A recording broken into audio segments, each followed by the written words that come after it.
Does Final Fantasy XVI even want to be a video game? Full disclosure, I've been slowly playing through the game and enjoying it very much. I am kind of holding out hope for a patch to resolve some of the issues that I have with performance mode, mainly the frames per second not being that great when you're outside of combat, most notably when you're in towns. But I have an article from The Gamer where they're basically heavily criticizing the game for being more of a TV show maybe than a video game. I haven't actually read it. I wanted to do a raw reaction because I just said today, I thought this was a very timely article. I was just telling people that I'm really enjoying treating the game almost like a television show. I play for 45 minutes to an hour a night and really enjoy the cutscenes and the story along with the combat. I really didn't think I would enjoy the combat in this game, and I enjoy it way more than I anticipated. So when I saw this headline, I thought this would make a great video to react to because we're already seeing the sales numbers doing quite well for how many PS5s are in circulation. Hitting 3 million in a week is very good comparing it to other titles. You have to look at how many platforms and how many PlayStation 4s were in circulation to get a good idea. So it's actually done quite well, and the reviews have been kind of all over the place. There's been people saying this is not my Final Fantasy. There's been people saying it feels more like Devil May Cry, and there have been people that have taken issue with the cutscenes and just the amount of story, which shocked me because I thought these types of games were appealing because of the story and because of the characters. I am normally the person that doesn't do that. I don't get into the dialogue and the characters in the story. I usually just want to get back to the action. So it's almost like the universe is upside down for me right now, that people are upset that there's a lot of story in a Final Fantasy game, and I'm one of the people that's really enjoying that aspect of the game. So let's take a look at this article. Final Fantasy XVI.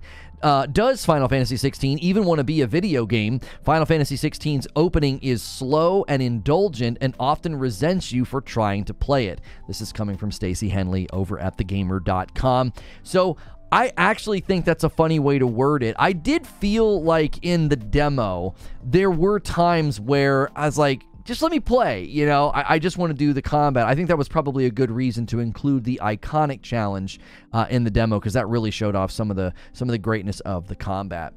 I played about 4 hours of Final Fantasy XVI. That seems like a low number, actually. I think it's front-loaded with a lot of story. Maybe that's why they're feeling this way.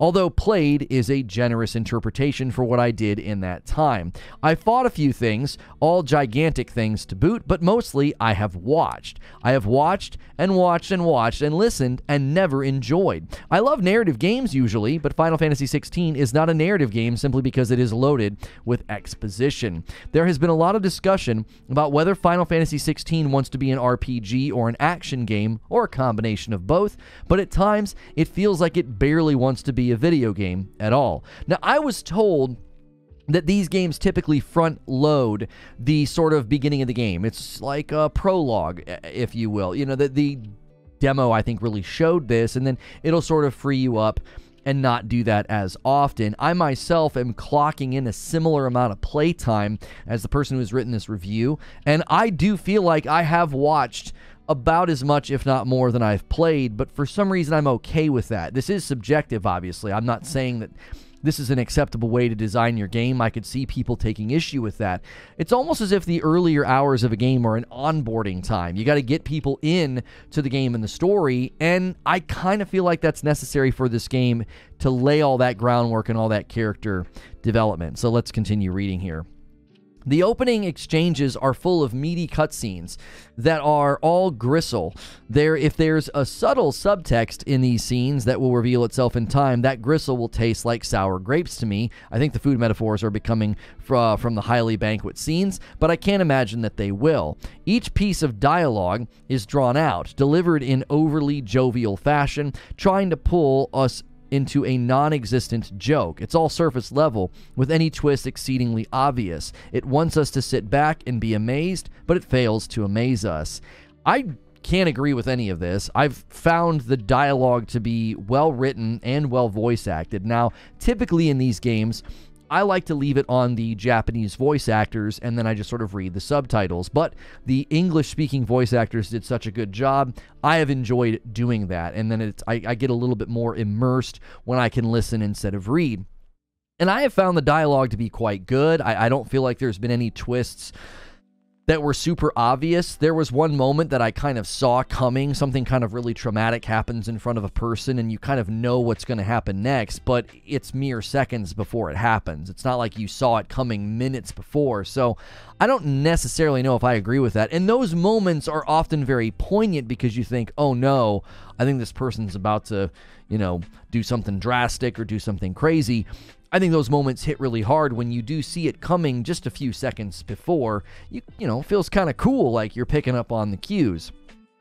Final Fantasy is open about being inspired by Game of Thrones, but it seems to possess a glib understanding of George R.R. Martin's work. Game of Thrones was about power imbalance, societal inequality, and the dangers of unchecked cruelty and ambitious. Chaos, after all, is a ladder. Final Fantasy XVI, at least in the first 4 hours, has only blood and dinner parties. Game of Thrones deliberately usurped and confronted the expectations of women, the unknown power of the underclass, the mystique of rule, and the power of words. Final Fantasy XVI has barely any women, barely any underclass, no real examination of its rulers, and the less said about the world, the better. This is as much inspired by Game of Thrones as those old memes of Ned Stark are. I think the challenge here is, if you're going to say, well, it's inspired by Game of Thrones, then you can't come with all of the exact points that Game of Thrones hits on. You could say something inspired by The Lord of the Rings, but that doesn't mean that they're going to hit on all of the exact themes in The Lord of the Rings. Maybe it's just inspired by the idea of a fantasy world. It seems like the inspiration they took from George R.R. Martin and Game of Thrones was more about betrayal, familial tensions and battles, and people vying for as much power as they can. Again, that might not touch on all the more serious issues that this person wanted to see. And, the absence of women, I feel like most of my scenes have had a lot of women in them, like at least 2 that have been pretty pivotal in the scenes. I'm trying not to go into any detail. So I don't know if just because you say it was inspired by Game of Thrones doesn't mean you've really got to make sure you represent the underclass and, examination of rulers. And again, you're 4 hours into it, so they're really just setting the stage. That would be like watching Game of Thrones and watching 4 episodes and being like, well, I didn't pick up on any of the underclass and the rulers and the mystique of the rule and the power of words. Like, you've watched 4 episodes, right? You can't watch all of the seasons of Game of Thrones and expect all that level of nuance and depth in the first 4 hours of the game. Like, for somebody being so critical of storytelling, you don't seem to understand storytelling, with all due respect. Eventually, it leans on a crutch of gameplay, but does so reluctantly. Playing as Joshua feels forced, and then the icon battle in the sky is too long and too cinematic. Much like the Star Wars bike chase earlier this year, the stakes dissolve into nothing when it's so clearly scripted. It's a scripted event that resents the player pushing buttons. The tutorial combat with Clive against the goblins is the most we get let off the leash, and that fight stops every other swing to teach you the rules. Okay, so... oh my gosh. Okay, so I will agree that the icon fight in the beginning is just mainly more cinematic, but again, you have to let video games kind of set the stage. Many games, action games especially, do this early on. There's these significant moments that are more like QuickTime events to just set things up cinematically. Spider-Man with Kingpin comes to mind in the very first game, in the very first couple of sequences. It's mainly lots of QuickTime events and then little fights in between to teach you the mechanics and to teach you how the game works. You're taking issue with the tutorial stopping to teach you things. Like, you didn't get far enough, I think, to really talk about anything, because now that I'm in the game and I'm out in the world and I'm interacting with characters, I have fought a really big boss. I've gotten into little smaller scraps and fights. I have fought I've fought enemies that sort of put me back on my heels and took me by surprise. 4 hours, I don't think you put enough time in, or maybe you're just going way too slow. I feel like I put in 4 hours and I've gotten quite a bit further than this and really enjoyed my time. Judging the game based off of the cinematic introduction of the icon battle or the tutorial of combat is just such a strange way to judge a game. I know it gets better. I've heard everybody say it, okay? Maybe across the next 4 or 14 or 40 hours, something will click and I will get it. That still doesn't feel like an excuse for what Final Fantasy XVI makes us sit through. Okay, So basically what this is amounting to is you're taking issue with the prologue / tutorial taking too long.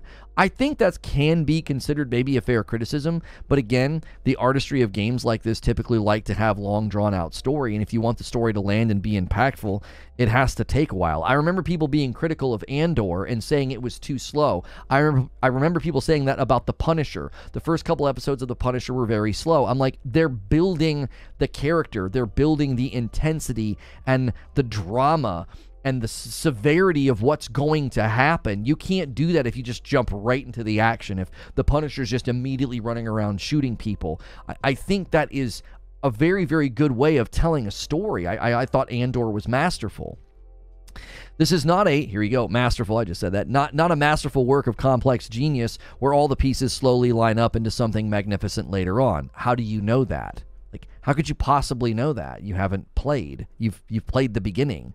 This is a drawn-out exercise of self-indulgence that we shouldn't have had to sit through. I'm sure the gameplay ahead of me is sprawling and epic, okay? I know Final Fantasy XVI reviewed strongly and is seen as a key evolution for the series.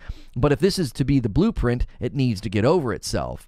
Again, the feedback would be, I want the prologue and the tutorial to be shorter. You're not... You know that there's greatness awaiting you, and you're just not there yet. You're really jumping the gun with this review, in my opinion. A slow burn is fine. Some games, either deliberately to build up atmosphere or as a result of feeling its way through a new structure, take a while to get going. In some cases, this slow start makes it easier to absorb the world and benefits the whole experience, okay? You can't know if this is true or not until you get beyond the tutorial. Is it a slow burn that benefits you, that benefits the story, that benefits the character arcs and the drama of what's happening between the main characters and the side characters? You can't know that until you get all the way through. Final Fantasy XVI is not a slow burn, it's just slow. It is arrogant enough to believe the title on the box will keep you engaged as it forces you to sit back on the sofa and watch a school play interpretation of an HBO show. Unfortunately, it's probably correct. And again, I just can't agree with this. I know I said on the outset I was kind of treating the game like a TV show. The reason I've been able to do that is because it's so good. I'm not a Final Fantasy guy. I've never been into Final Fantasy. Final Fantasy VII Remake didn't land on me. Final Fantasy 15 didn't land on me. Didn't really land on anybody. Didn't do too well with the audience and really, you know, the community at large. It sold incredibly well, and then people didn't like it all that much. But I'm not a Final Fantasy guy. I have no loyalty to the franchise, and I have absolutely loved every minute of the game, and it took me completely by surprise. This sounds like a matter of not having enough patience. Again, to say that it's not focusing on all the right things after 4 hours, you can't compare that to a story you've seen in completion. Read the first 4 chapters of The Fellowship of the Ring, and then come tell me that Tolkien's just not tying everything together. Well, yeah, you just got started. Like, you can't have stories like this doing all those things that you want in the beginning. That would be terrible storytelling. Look at any book, look at any famous epic story, and there's always a slow burn. It takes a while to get there. Even Game of Thrones, with all its popularity, there's no way within the first 4 hours, the first 4 episodes, it hit on everything that this person is asking of Final Fantasy. It seems like more of a patience issue than a quality issue. Let me know what you think in the comments below. Let me know what you think of Final Fantasy XVI. As always, if you like these videos, we typically roll over into a debrief with my members. Consider clicking join and becoming a member, or hit subscribe and the bell button for free, and I'll see you in the next video.